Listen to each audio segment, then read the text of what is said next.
partir du moment où aujourd'hui on estime, même si on n'a pas de statistiques précises, que 1% de la population française est de confession juive et que 62% des actes de racisme sont de l'antisémitisme, ça en dit long quand même sur ce que notre pays aujourd'hui est capable d'accepter ou en tout cas de tolérer. Et je pense que quand une petite partie de la population est autant attaquée, c'est l'ensemble de la République qui l'est.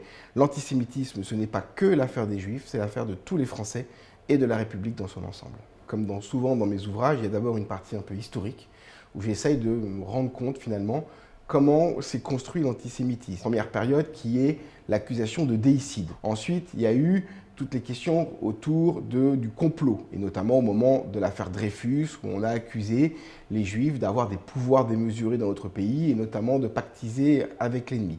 Ensuite, au cours du XXe siècle, il y a eu bien évidemment cette période tragique de la Shoah et de l'Holocauste, où on a accusé en gros le peuple juif, la culture juive, d'être néfaste pour l'humanité. Et aujourd'hui, eh bien, en réalité, l'antisémitisme se construit sur autre chose, c'est sur l'existence d'un pays dans lequel les Juifs sont regroupés.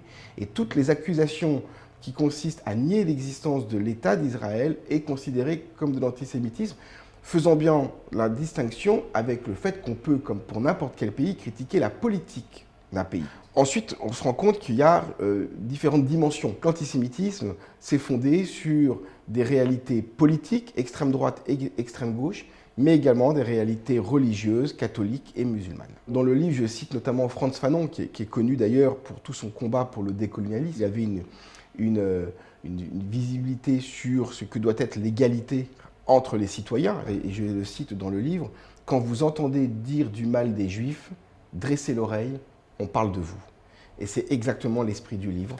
Aujourd'hui, la question de l'antisémitisme, ce n'est pas une question uniquement d'une partie de la population, mais bien de l'ensemble de notre pays.